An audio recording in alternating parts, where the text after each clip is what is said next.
Alors, bon, grand merci de m'avoir invité pour participer à ce cours régional d'épilepsie en Mauritanie, donc ce 10 décembre. Et on m'a demandé donc de vous traiter les activités intercritiques et critiques. Alors, ce que je voulais vous dire, bien, c'est que, bien entendu, l'électroencéphalogramme reste un examen indispensable pour explorer l'épilepsie. Et cet examen va vous permettre de vous aider à faire votre diagnostic. Il va vous confirmer votre diagnostic clinique d'épilepsie. Car l'hyperexcitabilité qui est produite et qui est donc, va entraîner une épilepsie, eh bien, elle va se voir sur votre électroencéphalogramme lorsque vous enregistrez le rythme du cerveau. Donc, lors des crises, bien entendu, c'est ce qu'on appelle donc les activités critiques, et en dehors des crises, entre les crises, c'est donc toute la période intercritique. L'électroencéphalogramme va aussi vous aider à définir le type d'épilepsie. Si votre décharge est diffuse, généralisée, eh bien, vous pourrez conclure à une épilepsie généralisée. En revanche, si elle est plus localisée sur une zone, vous allez donc pouvoir dire que vous êtes en présence d'une épilepsie focale. On peut aller encore plus loin, l'électroencéphalogramme dans les épilepsies focales, par rapport aux électrodes qui vont être concernées par les activités intercritiques et critiques, vous allez pouvoir dire de quel lobe vous êtes en présence par rapport à votre épilepsie, que ce soit frontale, temporale, centrale, pariétale ou occipitale. L'électroencéphalogramme va aussi pouvoir vous donner une idée de l'étiologie de l'épilepsie, parce que, en fonction de la morphologie, de la distribution, s'il existe des éléments lents, des rythmes rapides, vous pourrez dire que c'est plutôt lésionnel, comment ça va réagir à l'activation par les méthodes de sensibilisation, le sommeil, l'hyperpnée, les CELI. Vous pourrez dire que vous êtes plus en présence de telle étiologie ou de telle autre. Donc, vous voyez que cet examen apporte vraiment beaucoup et permet d'aller assez loin dans le diagnostic. Alors, bien entendu, vous devez utiliser un électroencéphalogramme de qualité et complet. L'idéal est d'utiliser un système 10-20 international avec une électrode afin d'avoir donc la répartition sur tout le crâne et donc de pouvoir avoir l'enregistrement de toutes les régions. Vous pouvez rajouter des électrodes supplémentaires, notamment pour bien explorer le lobe temporal. Vous pouvez rajouter une ligne temporale basse. Vous pouvez aussi rajouter FPZ, OZ. Il faut toujours que vous mettiez une dérivation ECG, c'est des éléments très importants, et des deltoïdes pour avoir une activité musculaire qui soit enregistrée. Ensuite, vous pourrez choisir d'autres polygraphies, d'autres muscles, une respiration. Vous allez pratiquer des épreuves de sensibilisation, alors classiques, hyperpnée, SLI, qui font partie d'un examen en routine, mais aussi plus poussées, en étudiant les réactions donc, de votre électroencéphalogramme en période de sommeil, lors du réveil. Vous pourrez pratiquer des différentes réactivités, ouverture, fermeture des yeux, etc. L'idéal est bien sûr de pouvoir coupler à une vidéo pour pouvoir revoir, que ce soit le tracé ou la vidéo, si un événement survient durant l'enregistrement de votre patient. Alors, ce cours, je vais l'articuler de la façon suivante. Le sujet est extrêmement vaste, très important, donc c'est une tâche impossible de pouvoir le créer dans le temps qui m'est imparti. Donc, j'ai choisi de sélectionner les aspects EG de certaines épilepsies, parce que je pense que c'est important que vous les connaissiez. Ça va vous donner un aperçu, un avant-goût, et vous irez ensuite, voilà, avec ces principales notions, vous apprendrez à connaître eh bien, le reste de ce sujet qui est effectivement extrêmement important. J'ai choisi un plan chronologique par rapport à l'âge, c'est ce qui me semblait le plus simple. J'ai volontairement, j'ai choisi de ne pas faire les épilepsies généralisées parce que cela va vous être traité avec Philippe Gély cet après-midi, donc ça évitera une redondance. Et de la même façon, je me suis principalement attachée aux activités intercritiques parce que donc dans les épilepsies focales, toutes les activités critiques vont vous être traitées avec Arnaud Birabin aussi cet après-midi. Voilà, donc ça va vous donner déjà des bases et ensuite vous pourrez aller plus loin. Alors, vos anomalies sur l'électroencéphalogramme, vous allez en déterminer la localisation, vous allez en déterminer la morphologie. Est-ce que vous êtes en présence de pointes, de pointons, de polypointes, d'éléments lents, de rythme θ, bêta, quelle en est leur fréquence? Est-ce que c'est des anomalies isolées? Est-ce que ce sont des anomalies répétitives, en série, en bouffées, en décharge?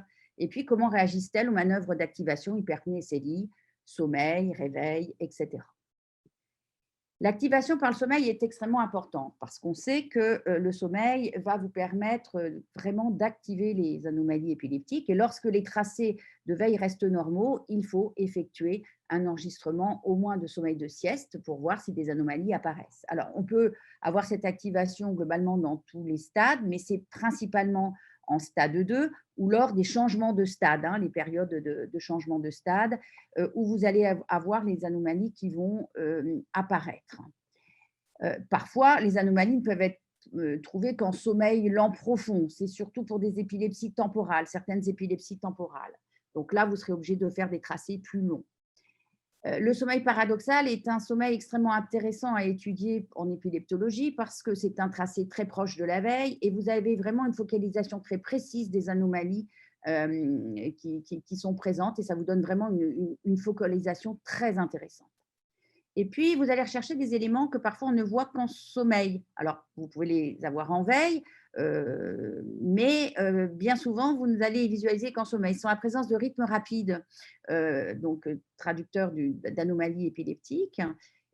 Souvent, il faut attendre un certain temps avant qu'on puisse les voir apparaître. Donc, intérêt toujours d'avoir un temps de sommeil suffisamment long pour voir si on ne retrouverait pas ces rythmes rapides qui vont vous aider dans la localisation, qui vont vous aider dans l'étiologie pour pouvoir faire votre diagnostic.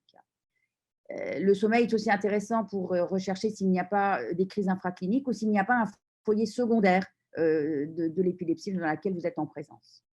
Vous devrez identifier les pièges, hein, donc connaître les artefacts. Il ne faut pas prendre un artefact pour des anomalies épileptiques.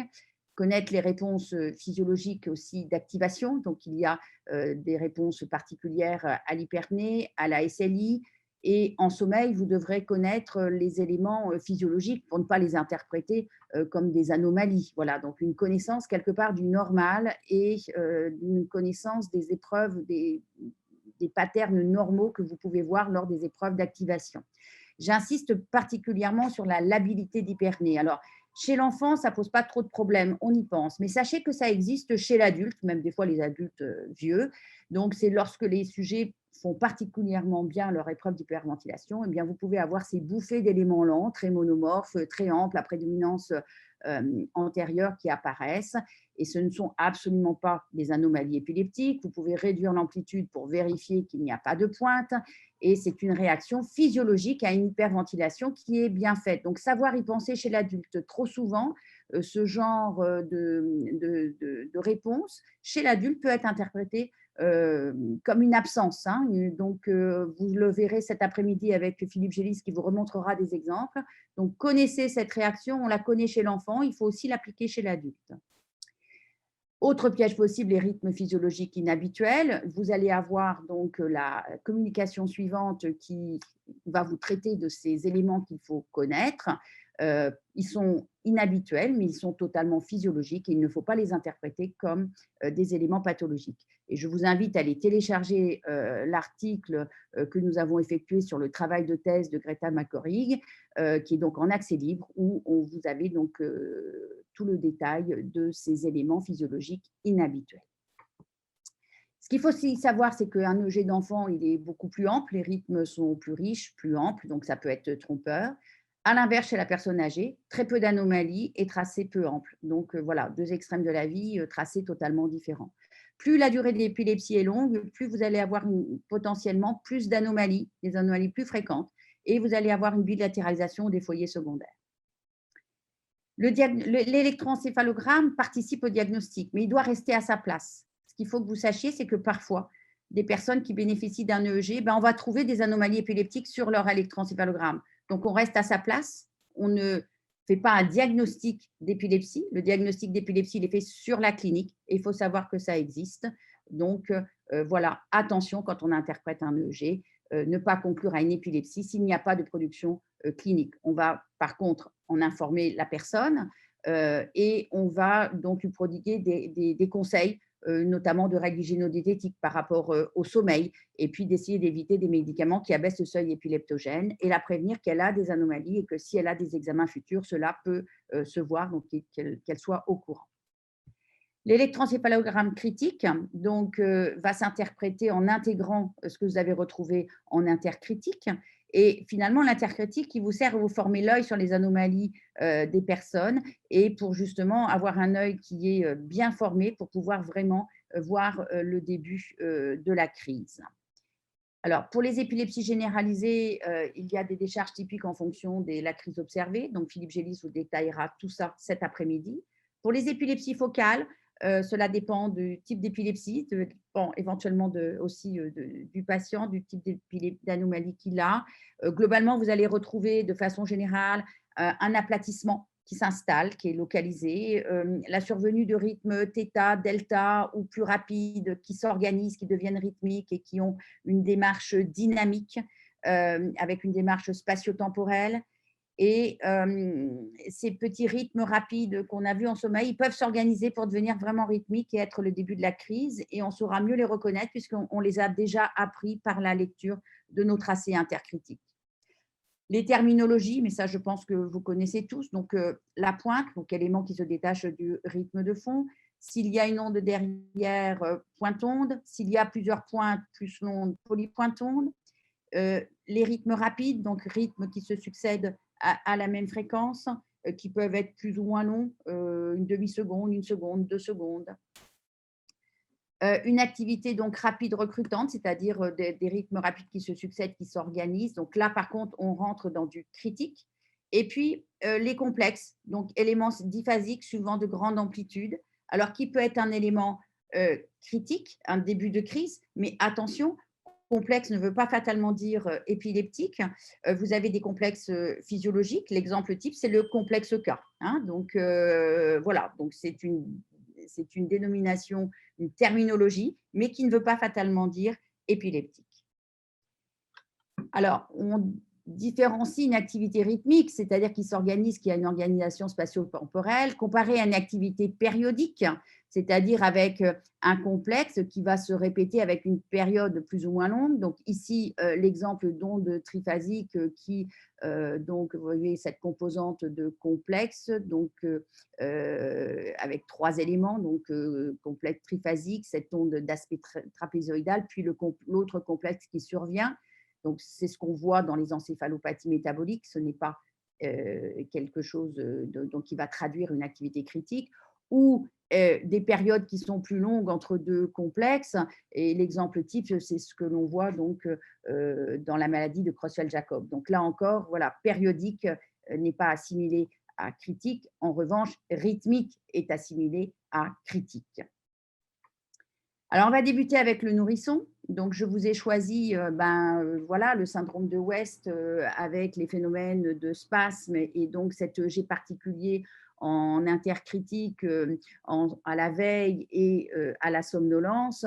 Donc, cette arythmie que l'on peut décrire comme un tracé qui est déstructuré avec des éléments lents d'amplitude plus ou moins grande, mêlés d'anomalies de pointe et qui donne un aspect totalement déstructuré du tracé où vous ne voyez plus les éléments physiologiques et un rythme de fond normal. En sommeil, cette activité se fragmente et vous avez des anomalies diffuses et synchrones, voilà, avec des périodes d'aplatissement du tracé entre deux fragments d'anomalies.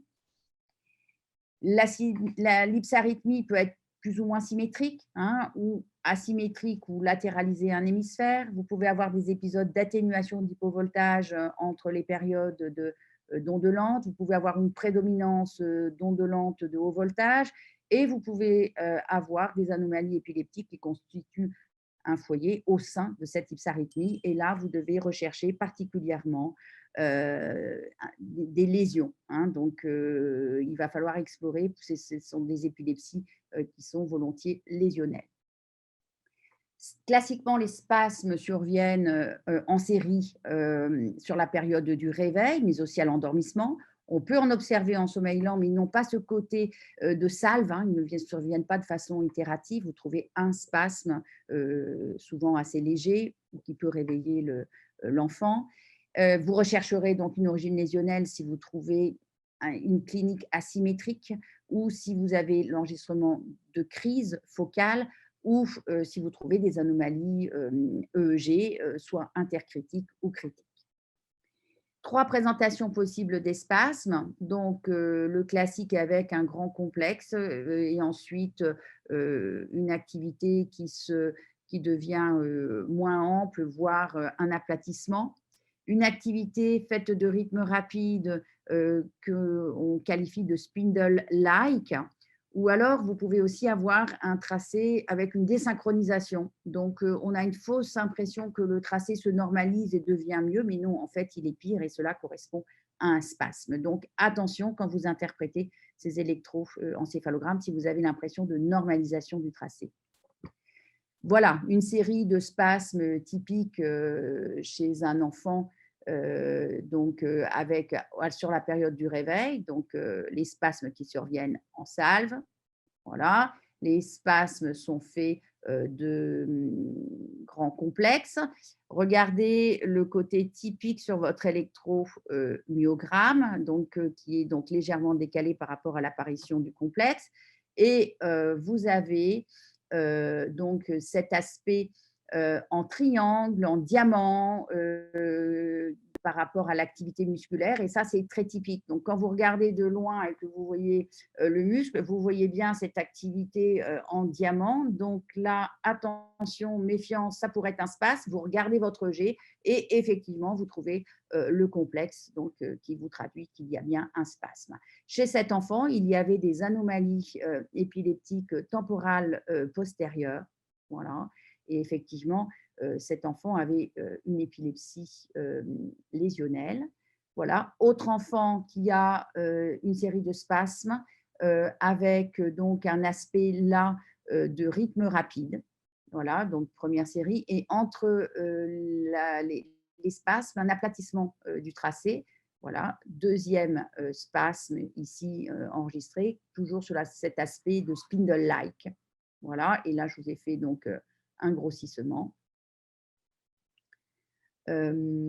Ensuite, vous avez donc ici la suite de cet enfant, donc, où on vous remontre sur une planche qui est condensée. Ici, vous avez 30 secondes pour vous montrer justement cet aspect en salve, voilà, de salve qui surviennent de façon itérative. Donc, premier spasme, deuxième spasme, troisième spasme, sous forme donc de spindle-like, de rythme rapide.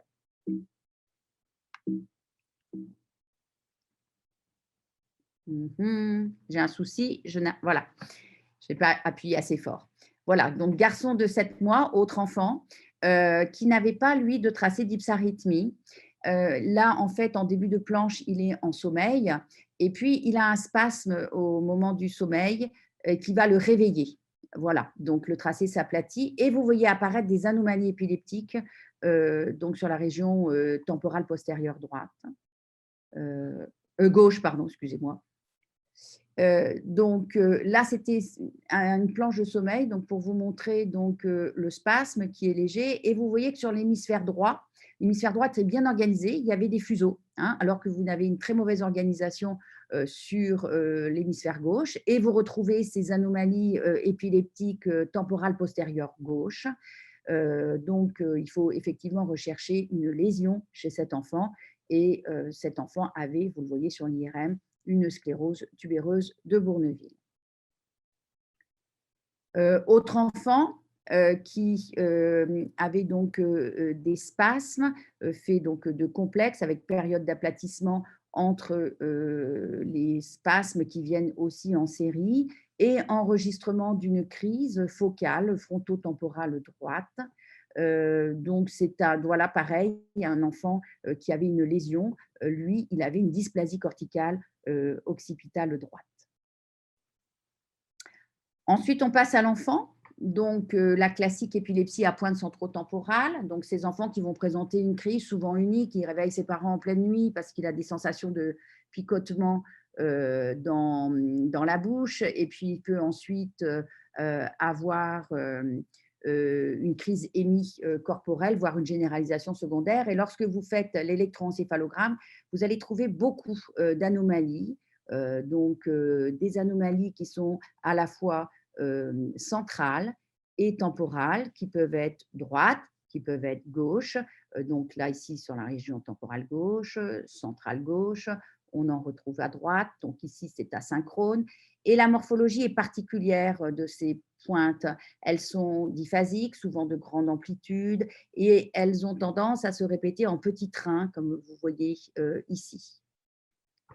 Donc, autre exemple, là, de la même façon, anomalie qui prédomine à gauche mais qui passe à droite sur la région centrale. Donc ici à gauche, région centrale, temporale, anomalies qui sont toutes pareilles et qui vont garder la même morphologie tout au long de l'enregistrement, que ce soit en veille ou en sommeil, au réveil ou à l'endormissement. Et ces anomalies, donc éléments diphasiques, là je vous ai fait un détail, caractéristiques, et qui ont tendance à survenir comme ça en petits trains, les unes derrière les autres, voilà, et qui vont donc garder la même morphologie tout au long de votre enregistrement. Alors, ces enfants, vous devez leur faire un sommeil de sieste, parce qu'une des particularités, c'est que l'électroencéphalogramme, les anomalies épileptiques vont être activées par le sommeil, et c'est propre à cette épilepsie, et ça fait partie du diagnostic. Vous devez avoir cette activation en sommeil pour poser ce diagnostic. Donc là, on voit qu'il y a une activation très importante. Ça prédomine à gauche, mais donc voilà, les anomalies ont été très activées pendant le sommeil. Et si vous réduisez l'amplitude, là, sur la planche de droite, vous voyez que c'est toujours la même morphologie, hein, c'est ce que je vous disais. Et ici, vous constatez des fuseaux de sommeil, le tracé est bien organisé, la morphologie du tracé est conservée. Autre épilepsie idiopathique, l'épilepsie occipitale de type gasto. Donc, ce sont la même morphologie que les précédentes pointes que je vous ai montrées tout à l'heure dans l'épilepsie à pointe centrotemporale, mais là, vous allez avoir une localisation postérieure, donc occipitale. Et la particularité, c'est qu'il y a une réactivité à la fermeture des yeux. Donc là, en début de planche, l'enfant a les yeux fermés. Vous voyez donc la série d'anomalies occipitales qui prédominent à gauche, mais qui passent aussi à droite. On lui demande d'ouvrir les yeux et donc le tracé se nettoie. Ici, vous voyez, on est en veille, un rythme mu. Autre exemple, donc yeux fermés, des anomalies. On lui demande d'ouvrir les yeux, vous voyez l'artefact d'ouverture des yeux, ça se nettoie. On lui redemande de fermer les yeux, l'alpha apparaît et les anomalies réapparaissent. L'adolescent maintenant. Alors là, je vous montre l'exemple d'une jeune femme de 17 ans, une jeune fille de 17 ans, qui avait une épilepsie où elle avait une sensation dans le pied gauche, puis une sensation de contraction qui ensuite remontait au niveau du membre inférieur, sans aucune perte de conscience. Elle avait eu de nombreux EEG qui avaient été interprétés normaux, mais parce que eh bien, ces anomalies, les personnes qui avaient interprété n'avaient pas suffisamment regardé. Et au départ, il y avait eu un tracé qui avait été fait en phase un peu de somnolence. Et alors ici, on est parfaitement en veille, hein, vous voyez le rythme alpha, mais ça avait été faussement interprété comme des points de vertex. Alors ici, il n'y a aucun souci, on n'a pas le moindre doute, on est en veille, vous voyez l'alpha qui est très bien organisé. Et on a ces pointes successives sur la région fronto-centrale médiane. Et si vous regardez bien, vous les voyez aussi qui passent à droite. Donc, ça ne peut pas être autre chose qu'une activité intercritique parce que ça ne peut pas être un artefact. Le seul artefact qui pourrait être, ce serait un artefact de CG, mais ça n'en a pas la morphologie ni la fréquence. Et puis, ça déborde sur plusieurs électrodes. Donc, c'est vraiment une activité. Donc, non seulement sur la région médiane, où ça déborde sur plusieurs électrodes, mais ça passe à droite aussi. Donc, activité intercritique de la région fronto-centrale droite et qui correspond parfaitement à la clinique observer des crises, hein, qui étaient effectivement des crises de la région centrale droite. Alors, une jeune fille qui a 14 ans, elle a une épilepsie qui a débuté tôt. Donc, c'est à la fois un exemple d'un EEG d'une patiente jeune, d'enfant, mais avec une épilepsie de durée d'évolution assez importante. Et donc, vous voyez comment le tracé est riche en anomalies. Elle avait une épilepsie sur sclérose de l'hippocampe, une histoire classique. Donc, on voit de belles pointes temporales avec une opposition de phase en F7T3. Donc, et puis qui passent très bien sur les électrodes temporales inférieures, belle amplitude, et qui surviennent en série ou qui sont plus isolées. Voilà. Et donc, tracé très riche, beaucoup d'anomalies, tracé montrant des anomalies qui sont très amples, et ça, c'est dû au jeune âge.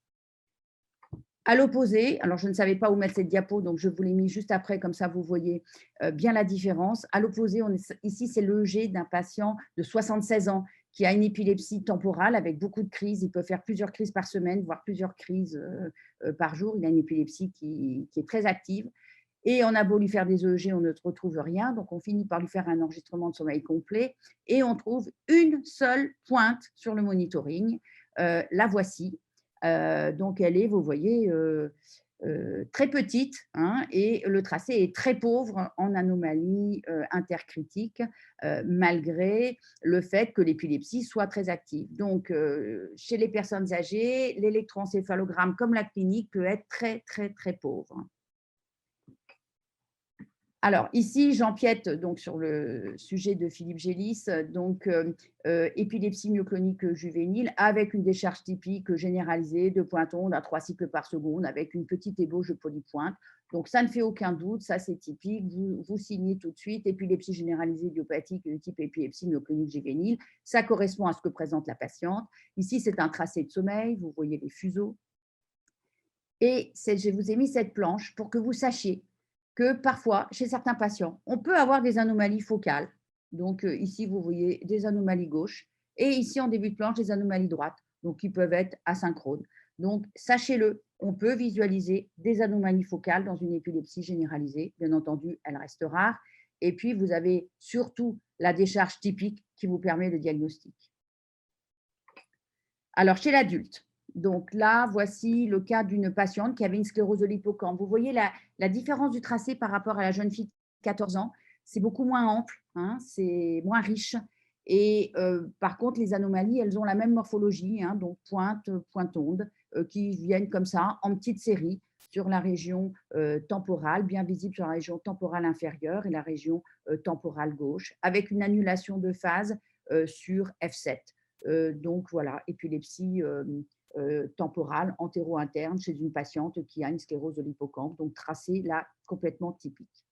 Ici, une patiente qui avait une tumeur dysembryoplastique neuroépithéliale amygdalienne. Et ici, c'est un tracé de sommeil paradoxal. Vous voyez les mouvements oculaires rapides. Et c'est un tracé qui est très proche de la veille. Et il y a très peu d'artefacts. Et c'est un tracé qui permet une focalisation très précise. Donc, vous voyez que là, elle est même très importante, cette focalisation. Et il y a même une activation des anomalies intercritiques chez cette patiente. Vous voyez cette série de pointes qui est très, très jolie sur la région temporale inférieure droite et qui passe donc sur les électrodes de la région temporale et avec cette très jolie annulation de phase en F8T4. Et vous voyez le tracé très pur, sans aucun artefact. Autre exemple chez un patient qui a une dysplasie amygdalo-hippocampique.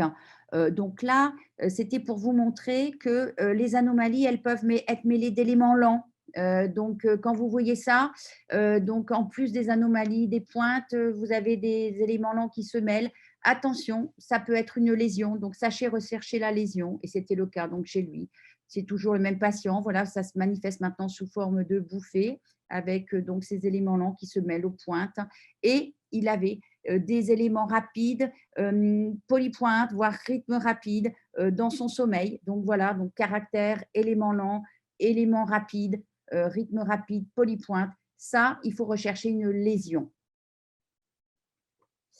Autre exemple, chez une patiente qui avait un antécédent de méningo-encéphalite herpétique, donc avec des lésions. Donc, elle a un tracé qui montre en veille des anomalies faites de pointes, pointondes mêlées de lents, donc, et qui est très étendue sur la région temporale, donc signant plus que du temporal interne, mais qui déborde en latéral, voire en postérieur. Et quand elle dormait, voilà, donc vous voyez ici des fuseaux, vous voyez que ces anomalies se fragmentent et ont une composante polypointe. Hein, ça s'enrichit. Voilà, vous avez donc des pointes qui s'enrichissent de ce côté pointu, polypointe. Donc là, c'est pareil, quand vous voyez ce type d'électroencéphalogramme, il faut savoir rechercher une lésion, et ce qui était aussi le cas chez cette personne. Et vous voyez que ça diffuse aussi, hein, ça va sur la région frontale droite. Autre exemple d'un patient qui avait une épilepsie, donc, où on visualise des anomalies sur la région postérieure, donc T1, T5, P3O1, voilà, T3, T5 ici, c'était T1, pardon, électrode temporale inférieure, qui peuvent être de plus ou moins grande amplitude, voilà, qui sont présentes. Et la localisation donc temporale postérieure qui évoque un carrefour, puisque vous avez aussi une application de P3O1, eh bien, donc, c'était exactement ça, puisque le patient, il présentait des crises avec une aphasie critique. Donc, voilà, donc, très bonne corrélation entre votre électroencéphalogramme et la clinique des crises observées. Et ce patient, lui, n'avait pas de lésion, l'épilepsie était cryptogénique. Les rythmes rapides dont je vous parlais tout à l'heure, eh bien, il faut savoir les chercher parce que des fois, ils sont peu amples, voilà, mais quand on a bien l'habitude, on les repère. Là, vous voyez, ils font 1 seconde à peu près, ils sont sur la région temporale postérieure gauche.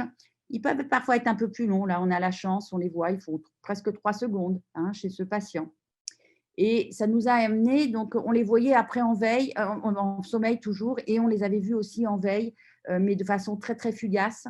Donc là, on est toujours dans un enregistrement de sommeil. Et ça nous a amené, parce qu'on les voyait vraiment, ils n'avaient pas été interprétés en tant que tels sur les premiers EEG que ce patient avait. Et le sommeil nous a permis de les authentifier. Ça nous a amené à recontrôler l'IRM. Et on s'est effectivement aperçu que ce patient, il avait une hétérotopie occipitale. Voilà. Et a posteriori, on allant regarder la première IRM, effectivement, on l'a deviné. Voilà. Mais c'est grâce à l'EEG et à la visualisation de ces rythmes rapides qu'on a su refaire l'IRM et chercher au bon endroit. Et ça nous a permis de trouver l'hétérotopie chez ce patient. Donc, à nouveau des rythmes rapides, mais là, on est dans une épilepsie frontale. Donc, vous le voyez sur FP1, F3, F7, FP1, F7, donc frontale et frontale inférieure gauche. On est toujours dans un tracé de sommeil avec des complexes K ici.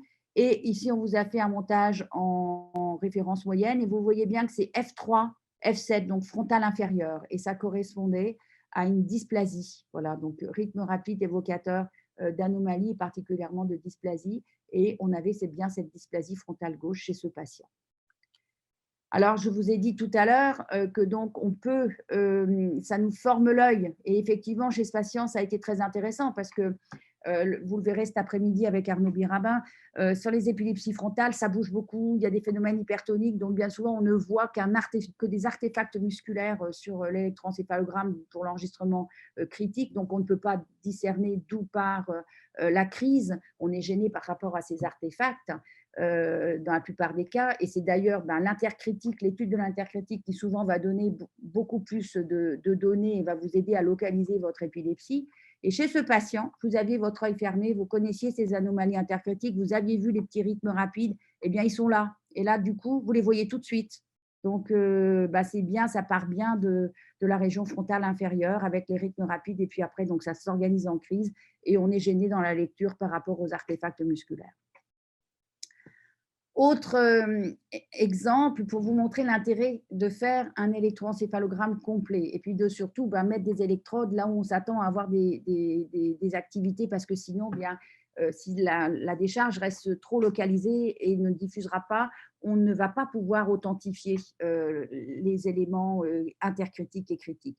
Là, c'est le cas d'une patiente qui avait 30 ans, qui avait été opérée d'un oligodendrogliome pariétal interne droit, et puis elle se présente parce qu'elle est dans un état bizarre. En fait, elle était en état de mal pariétal. Elle avait des impressions bizarres d'intégration spatiale de son corps, de son environnement. Elle n'était absolument pas dans son état normal, c'était très désagréable. Elle arrive le samedi en garde, on lui fait un petit montage. Alors voilà le petit montage qui aurait pu être fait. Et effectivement, vous ne voyez trop rien sur son tracé. Donc voilà, on est obligé de conclure tracé normal. Et on lui dit, parce qu'elle n'était pas trop mal, on réadapte son traitement. Vous revenez lundi, on vous fera un EEG complet. Et lundi, effectivement, on démarre le EEG. Et là, on a les lignes postérieures, voilà, qu'on n'avait pas sur le petit montage. Et là, on voit tout de suite qu'il se passe quelque chose dans la région pariétale droite.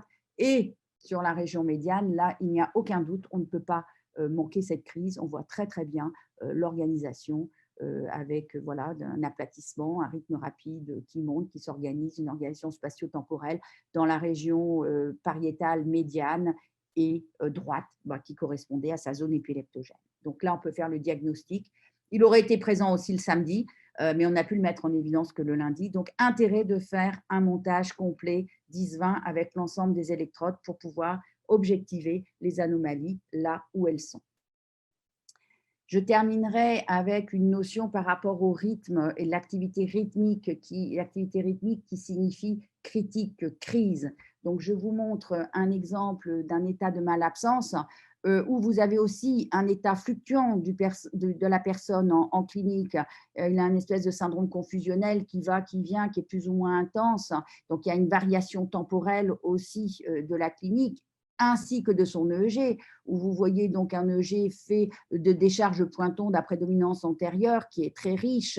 Donc, à cet instant-là et à l'instant suivant, vous voyez que ça s'organise. Ici, ça se fragmente, il y a une période d'aplatissement et puis ça reprend de façon plus soutenue, plus organisée sous forme d'une décharge généralisée à 3 cycles par seconde, et puis ça se remodule. Voilà, donc le G, il est aussi dynamique. Voilà, le rythmique, il est dynamique, et ça, c'est du critique, comme l'état clinique, finalement. Alors, tout ça, c'est pour vous montrer par rapport à des EEG que des fois, qui à tort sont interprétés comme des états de mal. En fait, ce sont les EEG d'encéphalopathie métabolique ou toxique qui ont ces anomalies diffuses faites donc de complexes triphasiques qui donc se succèdent, qui sont périodiques. Mais parfois, quand la périodicité est courte, faussement, on peut décrire des éléments diffus, plus ou moins pointus. Mais vous voyez parfaitement la différence. C'est totalement monomorphe. Moi, j'ai l'habitude de dire insipide, monomorphe, ça ne bouge pas, il n'y a pas de dynamisme, il n'y a pas d'évolution spatio-temporelle. Et de la même façon, la clinique non plus. Le patient, il a un trouble de la vigilance qui ne bouge pas, il ne fluctue pas dans sa présentation. Et ça signe une encéphalopathie métabolique et ça ne signe absolument pas du critique. Voilà, vous voyez bien la différence. Donc, élément périodique dans un cadre d'encéphalopathie, c'est totalement monomorphe. C'est du périodique comparé au rythmique qui se module, qui évolue en fonction du temps, qui a une organisation spatio-temporelle, qui est riche, qui s'enrichit, qui se fragmente, etc. et qui, là, va vous signer du critique. Alors, je conclurai en vous disant qu'effectivement, l'électroencéphalogramme est un élément très important. C'est un élément du pulse qui va vous permettre de reconstituer l'histoire du patient. Alors, j'emploie volontiers ce terme pulse parce que pour dire que chacun doit avoir la même taille pour pouvoir former l'image du patient. Donc, vous allez rassembler les éléments cliniques, vous allez rassembler les données d'imagerie, vous allez rassembler l'EEG et vous pourrez ainsi faire votre diagnostic syndromique. Vous pourrez traiter le patient, le prendre en charge, faire les explorations qu'il faut, établir un pronostic. Vous devez toujours, voilà, pour pouvoir vous donner ces moyens-là, avoir un EEG complet de qualité avec un enregistrement donc, qui est complet utilisant l'ensemble des stades de vigilance et des épreuves d'activation et de durée suffisamment longue pour pouvoir vous donner le plus de renseignements possible. Et surtout, l'élément très important, on n'est pas interprétateur d'EEG, c'est un long apprentissage, il faut se former, c'est un entraînement qui est difficile. L'électroencéphalogramme, donc on doit l'apprendre, on doit se poser des questions, on doit aller vérifier dans les atlas, on doit discuter entre collègues, partager ses connaissances et on doit surtout connaître le normal déjà. Donc, les figures physiologiques, que ce soit de veille du sommeil, les réponses physiologiques aux épreuves d'activation, les éléments inhabituels, les artefacts, pour pouvoir justement authentifier ces activités intercritiques et critiques et pour pouvoir donc faire votre diagnostic d'épilepsie et que l'EEG vous aide dans votre diagnostic d'épilepsie. Je vous remercie.